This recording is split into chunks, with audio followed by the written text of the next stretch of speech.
สบายดีทุกคนมื้อนี้จะพามาเบิ่งทุ่งให้ทุ่งนาอยู่ภูอยู่ป่าเนาะเขาไปเที่ยวชมนำกันว่าอยู่ภูอยู่ป่าอยู่ให้อยู่ดอยมันบรรยากาศมันโคตรดีเลยทุกคนเบิ่งโคตรมีความสุขเลยแบบนี้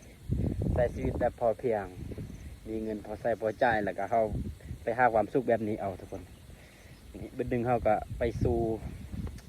ในเมืองอีกครั้งนะแบบเขายังไปเบิ่งว่าอยู่เขตชนบทเบิ่งทงไห้ทงนาเข้าให้ทุกคนโคตรงามเลยโอ้บรรยากาศโคตรดีลงแม่ลมพัดโอ้นี่จะเป็นข้าวให้ทุกคนข้าวให้ปลูกยังบ่ฮอดเดือนเลยนี่ถ้ามันฮอดเดือน2 เดือนนี่มันจะใหญ่กว่านี้ใหญ่ไวอีหลีข้าวให้อันนี้จะเป็นสลีเนาะข้าวเอิญอันนี้ข้าวเอิญสลีกระหมูทุกคนนี่ข้าวเอิญสลีกระหมูเวลาเขากินเขาสิถ่ายไกลๆให้เบิ่งเด้อเขาประมาณนี้ว่าซ้ำนี้เลยกำลัง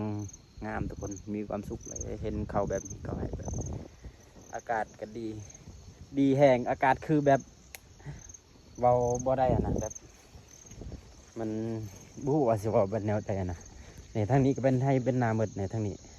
แต่ทางนี้เขาฉีดยานะทุกคนเขาฉีดยาคุมมันเข้าเนาะอันนี้จะเป็นยาคุมเข้าโดยเฉพาะเอาซีดมันบ่ตายแต่ตรงนี้บ่มันกำลังงามอันนี้ซ้ำนี่แหละเข้านะทุกคนนี่เห็ดปวกทุกคนโอ้เห็ดปวกเท้าเก็บนี่ได้ลายเลยนี่เด็กเข้าให้อันนี้จะเป็นภูผาป่าไม้เขตภูดอยทุกคนอาศัยชีวิตแบบพอเพียงอันนี้จะเป็นตูบเขาเนาะอันนี้เขานอนอยู่นี่เขานอนอยู่ให้ทุกคน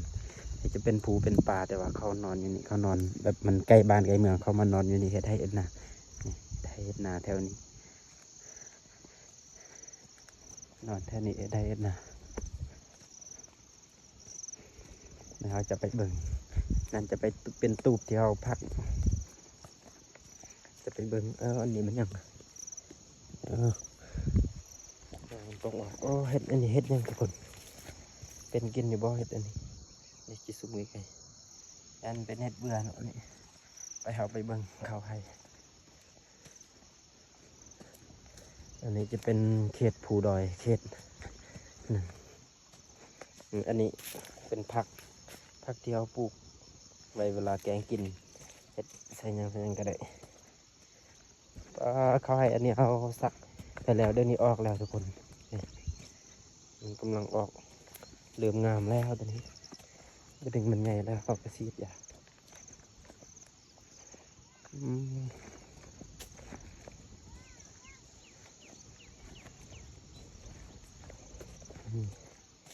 จะเป็นเขาให้นี่มันออกนะมันกำลังออกอันนี้เอาสักได้ประมาณเดือนกว่าในเขาให้อันนี้มักเพชรทุกคนอาจจะเบิ่งมักเพชรอันนี้จะเป็นมักเพชรตำลึง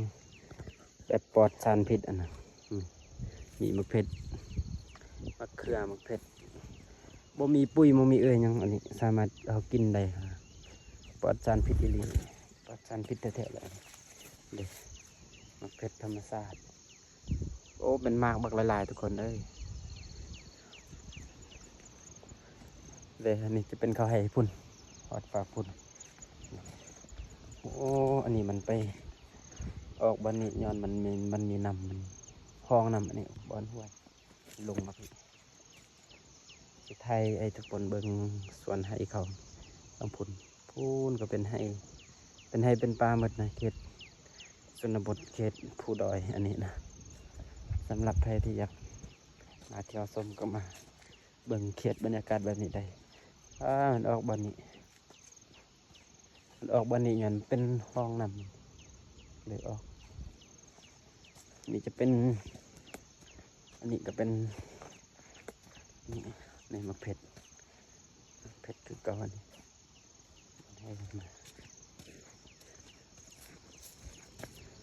จะมาเบิ่งเทศนี่พูนก็เป็นให้เขามัน2-3 เฮกตาร์ เบิ่งเข้าให้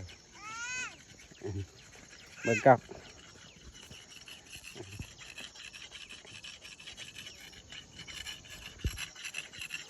กอกมากอก